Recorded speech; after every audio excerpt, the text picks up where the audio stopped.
சொல்லில் உயர்வு தமிழ் சொல்லே, அதை தொழுது படித்திடடி பாப்பா என்ற வாக்கியத்திற்கேற்ப தன்னுடைய தாய்மொழியாம் தமிழ் மொழியை அனுதினமும் தொழுது தமிழ் மொழியில் தனக்கென்று ஒரு தடம் பதித்தவர். கல்வி ஒரு மனிதனை மாமனிதனாக்கும் மாபெரும் கருவி. சுயமாக சிந்திக்கவும் சமூக மாற்றங்களை நிகழ்த்தவும் பிற துன்பங்களை தீர்க்கும் மருந்தாகவும் தன் காலில் தானொன்றி சிகரம் ஏற செய்யும் பேராயுதம் கல்வி. இத்தகைய கல்வியை ஆயுதமாக கொண்டு தமிழ் மொழியையும் தமிழர்களையும் உலகறிய செய்து கண்டம் விட்டு கண்டம் தாண்டி தமிழுக்கும் தமிழ்நாட்டுக்கும் பல பெருமைகளை கடல் கடந்து தேடி தந்து கொண்டிருக்கும் ஒரு சாதனை பெண்மணி.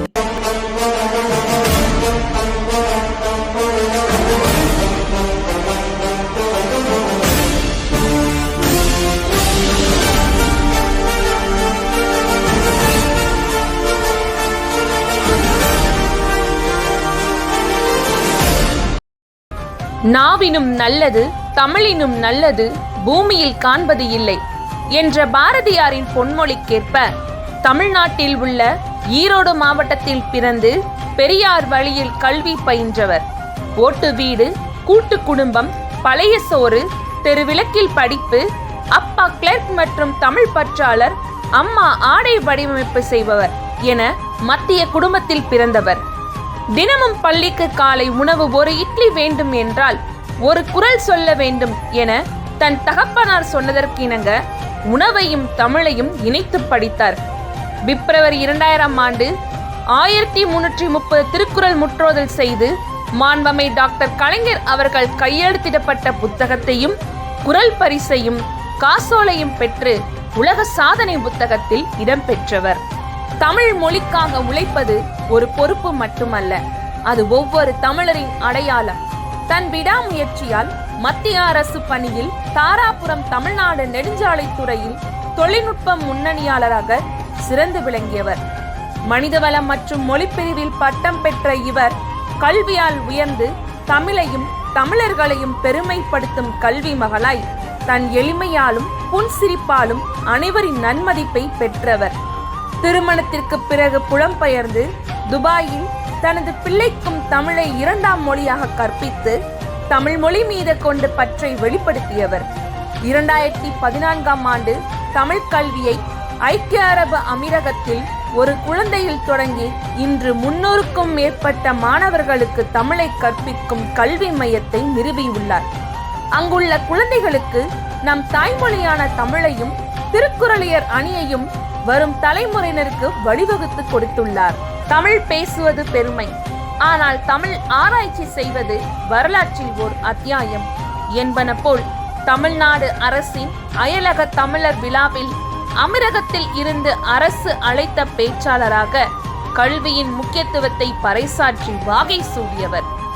தமிழ் வளர்ச்சிக்கு 15 நூல்களும் 150க்கு மேல் சிறப்பு ஆய்வு கோப்புகளும் இவர் நம் தமிழ் மொழிக்கு தந்த அன்பளிப்பு. அமீரகம் சார்ஜா சர்வதேச உலக புத்தக கண்காட்சியில் திருக்குறளின் முக்கியத்துவத்தை உணர்த்த ஓலைச்சுவடியில் அரபு மொழியிலும் தமிழ் மொழியிலும் வெளியீடு செய்தவர். அறிவு பொக்கிஷங்களை வடிவமைக்கும் சிறந்த கல்வியாளராக விளங்கி ஐக்கிய அரபு அமீரகத்தில் சார்ஜா ஆட்சியாளரின் வெளிநாட்டு அலுவல் நெறிமுறை அதிகாரியிடம் ஐக்கிய அரபு அமீரகத்தின் முதல் பெண் ஆராய்ச்சியாளர் என்ற பட்டத்தை பெற்றுள்ளார். என் வாழ்வில் என் தமிழுக்கு தொண்டு செய்வதே என் தலையாய கடமை. கல்வியில் பின்தங்கிய மாணவர்களுக்கும் பெண்களுக்கும் உதவி செய்து 3 பிள்ளைகளுக்கு கல்வி தொகையை வழங்கியதுடன் 50க்கும் மேற்பட்ட மாணவர்களுக்கு தினமும் உணவு வழங்கி சத்தமில்லாமல் தொண்டு செய்பவர். இவர் 24 நாடுகளுக்கும் 7 கண்டங்களுக்கும் திருக்குறளின் நெறியை பரப்பி ஆசிய புத்தகத்தில் சாதனை படைத்துள்ளார். துபாய் எக்ஸ்போ 2020 கண்காட்சியில் உள்ள இந்திய அரங்கில் தமிழ்நாட்டு அரங்கினை 25 மார்ச் 2022 அன்று அமீரகம் வந்திருந்த தமிழ்நாடு முதலமைச்சர் மாண்புமிகு மு.க. ஸ்டாலின் அவர்கள் திறந்து வைத்த பல்வேறு தமிழ் பாரம்பரிய கலை நிகழ்ச்சி நிகழ்வில் திருக்குறளின் முக்கியத்துவத்தை 500க்கும் மேற்பட்ட குழந்தைகள் பெரியவர்கள் பங்கேற்ற பிரம்மாண்ட நிகழ்வை ஒருங்கிணைத்து திருக்குறளின் பெருமையை எடுத்து கூறியவர். முக்கியமாக 2022ஆம் ஆண்டு ஐக்கிய அரபு அமீரகத்தில் துபாயில் முதலாக தமிழ் நூலகம் தோற்றுவித்து மாண்புமிகு பள்ளி கல்வித்துறை அமைச்சர் அன்பில் மகேஷ் பொய்யாமொழி அவர்களால் துவக்க விழா நடத்திய தமிழ் சிநேகிதி. மேலும் கற்றல் குழுமத்தை நிறுவி அமீரகத்தில் பிள்ளைகளுக்கு தமிழ் புத்தகங்களை முதலாக வண்ண படத்தில் வழங்க ஏற்பாடு செய்தவர். 1995ஆம் ஆண்டு முதல் தொடர்ந்து இன்று வரை தமிழ் கல்வி, கலை மற்றும் இலக்கியம் தொடர்பான பணியில் தமிழ்நாடு, மலேசியா, கம்போடியா, ஐக்கிய அரபு ராஜ்யம் என பல்வேறு நாடுகளிலும் பல நிகழ்வுகளில் சிறப்பு விருந்தினராகவும் பட்டிமன்ற நடுவராகவும் பங்கு பெற்று தமிழ் மொழி காவலராகவும் சொற்பொழிவாளராகவும் இருந்து வருகிறார். 8 அடி பாஞ்சா குட்டி 16 அடி பாயும்பாங்க. அதை நம்ம நேரடியா காணக்கூடிய சூழ்நிலையில் ஸ்ரீ ரோகிணி எங்க பொண்ணுங்கிறது எங்களுக்கு ரொம்ப சந்தோஷமா இருக்கு சார். எங்களுக்கு மகளா கிடைச்சது நாங்க பண்ண அப்படியே ஆனந்த கண்ணீரா வரும். நன்மகளை சான்றோன் என கேட்ட பார்த்த தாய் தந்தையாக உங்களை நாங்க பாக்குறோம். மொழி சார்ந்து அப்படின்னு சொல்லும்போது நீங்க என்னைக்குமே உங்க அலைபேசி நீங்க நான் சொன்ன மாதிரி உலகமே நம்ம கையில அப்படின்னு நம்ம சொல்றோம். நீங்க முதல்ல உங்க அலைபேசியில தமிழ் மொழின்னு ஒரு மொழி இருக்கு.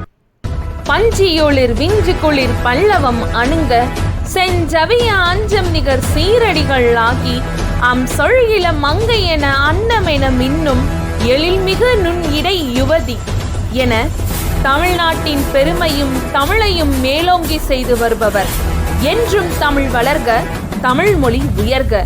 நம் மொழி நம் சுவாசமாய் அனைவருக்கும் விடிவெள்ளியாக கல்வி மூலம் மாற்றங்கள் கொண்டு வந்து ஒவ்வொருவரின் உயர்வுக்கும் விதையாக திகழ்ந்து கொண்டிருக்கும் உலகறிந்த சாதனை நாயகி, உலக தமிழ் ஆராய்ச்சியாளர், எழுத்தாளர், அமீரக அரசு மற்றும் தமிழ்நாடு அரசு ஒப்புதல் பெற்ற தமிழ் இணைய கல்வி கழகத்தின் மூலம் அங்கீகரிக்கப்பட்ட கற்றல் கல்வி மையத்தின் நிறுவனர் மற்றும் கற்றல் குழுமத்தின் தலைவருமான முனைவர் மு. ரா. ஸ்ரீ ரோகிணி அவர்களை எங்கள் மனம் மகிழ்ந்து வாழ்த்துகிறோம்.